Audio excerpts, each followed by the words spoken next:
Uno de los hechos más extraordinarios que sucedieron el primer Viernes Santo fue la promesa que Jesús le hizo a uno de los criminales que estaba crucificado a su lado, de que ese día estaría con él en el paraíso. Porque Dimas, nombre por el que se conoce al delincuente crucificado a su derecha, tenía cientos de muertes en su haber. Era un criminal muy notorio de su época. Sin embargo, sin haber sido bautizado y con solo pedirle unos minutos antes de la muerte, Jesús le otorga la vida eterna. Una gracia por la que millones de personas trabajan arduamente, tratando de cumplir los duros mandamientos de Dios diariamente. ¿Cuál es el misterio que hay detrás de esta promesa de Jesús a Dimas? Aquí hay toda una historia de fondo. Habían sucedido hechos previos que pocos conocen, pero que la tradición relata. Aquí hablaremos sobre qué cosas sucedieron en la historia de Jesús y Dimas para que el Señor le otorgara rápidamente ir al cielo cuando Él ascendiera, y qué enseñanzas nos deja para nosotros, en particular para nuestros familiares que no se han convertido.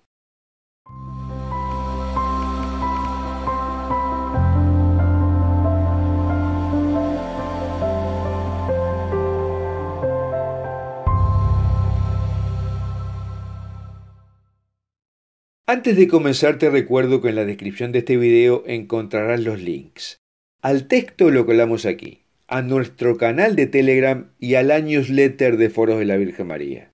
Y te recomendamos suscribirte a este canal de YouTube haciendo clic en la campanita que dice todas, le des un me gusta a este video y lo compartas con tus amigos, porque ofrecemos materiales exclusivos y de alta calidad que no podrás encontrar en otro lado. Ahora, la de Cristo crucificado es la imagen más popular y poderosa de la Iglesia Católica. Se ve en cada altar donde se celebra la misa y cuelga en un lugar destacado en cada parroquia. Y también es muy poderosa la imagen de las tres cruces, la de Jesucristo en medio de los dos ladrones, a quienes la tradición conoce con los nombres de Dimas, al buen ladrón, y de Gestas, al otro. Y es poderosa porque incluye la realidad de los seres humanos en general, de aquellos que ven a Dios y se convierten, y de los otros que no lo ven y no se convierten. Estos dos hombres fueron crucificados al mismo tiempo que Jesús, uno a su derecha, Dimas el buen ladrón, y otro a su izquierda. Por eso las representaciones de la crucifixión de Jesús a menudo muestran la cabeza de nuestro Señor inclinado hacia su derecha, mostrando su aceptación hacia el buen ladrón. Según el Evangelio de Marcos, esta crucifixión es el cumplimiento de la profecía de Isaías 53, y fue contado entre los transgresores.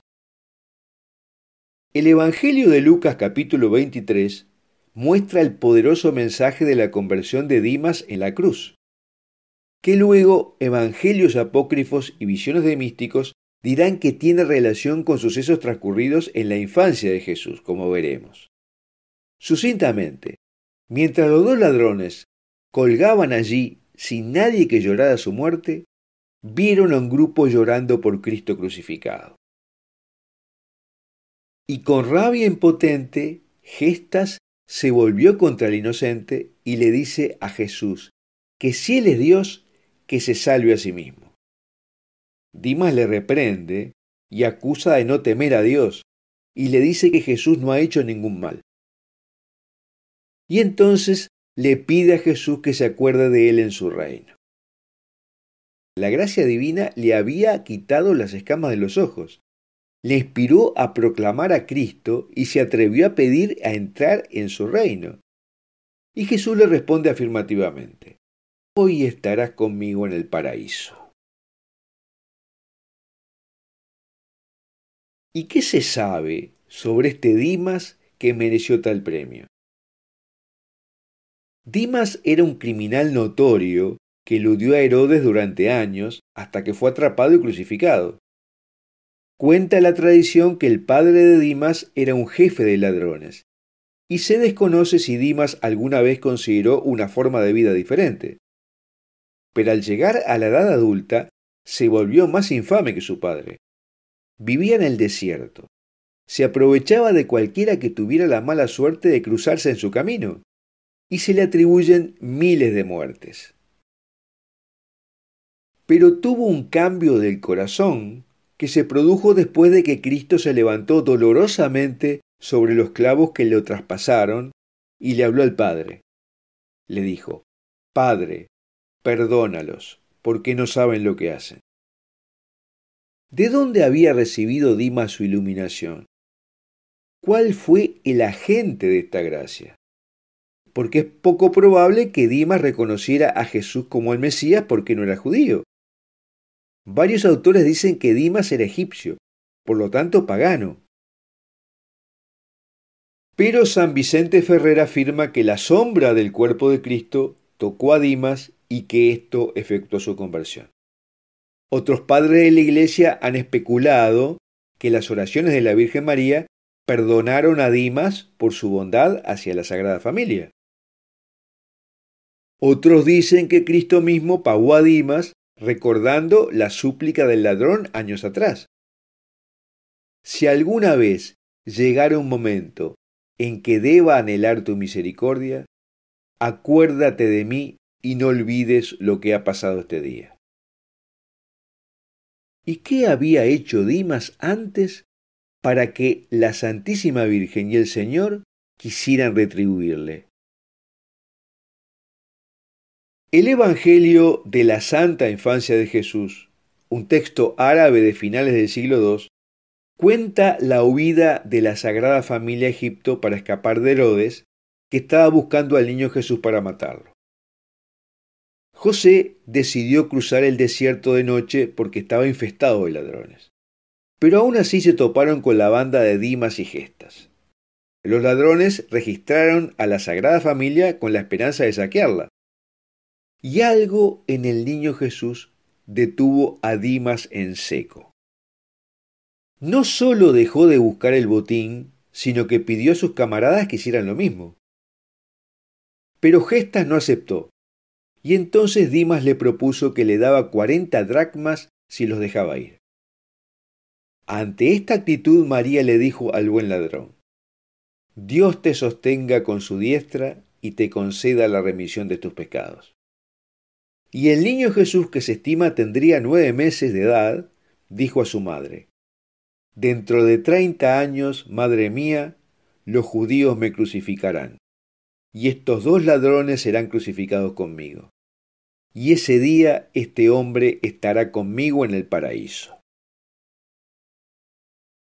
Otros relatos añaden que el joven ladrón no solo se abstuvo de saquear al niño y a su madre, sino que se conmovió tanto por su belleza que les rogó que pasaran la noche con ellos. Él los atendió y luego los protegió con una escolta armada hasta el final de su viaje. Y el beato Jacopo de la Vorágine consigna que Dimas había dicho a sus compañeros: Si Dios pudiera asumir nuestra naturaleza, yo debería creer que este niño es Dios. Mientras que la beata Ana Catalina Emmerich tuvo una visión de que la madre de Dimas le concedió hospitalidad a la Sagrada Familia mientras iban por el desierto. Y Dimas, que había sido un niño leproso, se limpió instantáneamente al sumergirlo en el agua que se usó para bañar al niño Jesús. O sea, que la caridad de la madre de Dimas fue recompensada con la curación de su hijo. En el arte medieval, a menudo se representa a San Dimas acompañando a Jesús en el descenso a la morada de los muertos. ¿Y por qué es esto? Según las Escrituras, Jesús bajó al Seol entre el Viernes Santo y el Domingo de Resurrección, al lugar donde habían ido los justos tanto como los injustos. Y también las Escrituras afirman que Jesús en realidad no ascendió al cielo hasta 40 días después de su resurrección. Hechos 1. De modo que durante ese periodo, Dimas estuvo en el purgatorio expiando sus pecados y habría ascendido con Jesús al cielo cuando éste lo hizo. Incluso varios padres de la Iglesia creen que Dimas fue el primero de los santos en entrar al cielo, canonizado por el mismo Jesucristo. Y algo que se suele plantear es, ¿cómo Dimas fue llevado al cielo sin haber estado aparentemente bautizado? Porque supondría que el bautismo no es necesario para la salvación. La respuesta es que la Iglesia Católica enseña que en los casos en que no hay bautismo de agua, puede haber un bautismo de deseo. Esto puede ocurrir en situaciones donde no hay oportunidad para el bautismo. Y el catecismo además dice que los que buscan a Dios con corazón sincero y son movidos por la gracia, pueden también lograr la salvación eterna, porque es un don gratuito que entrega a Dios, según su criterio. Sin embargo, el bautismo y estar en gracia de Dios al momento de la muerte es el único camino seguro para entrar en el cielo. Lo demás es arbitrio del Señor. Y la conversión del buen ladrón Dimas es un ejemplo de los pasos necesarios que hay que dar para llegar a la salvación para la vida eterna. Conciencia del pecado personal, arrepentimiento del pecado, aceptación de Cristo y sus mandamientos y de la promesa de salvación eterna. Bueno, hasta aquí lo que queríamos hablar sobre el enigma de la promesa de Jesús a San Dimas, el buen ladrón crucificado a su derecha, que no le fue concedida a Gestas, el de la izquierda. Y me gustaría preguntarte si crees que aunque una persona haya tenido una vida de pecado mortal y nunca se haya arrepentido, igual será salvado si en el último minuto le pide a Dios la salvación.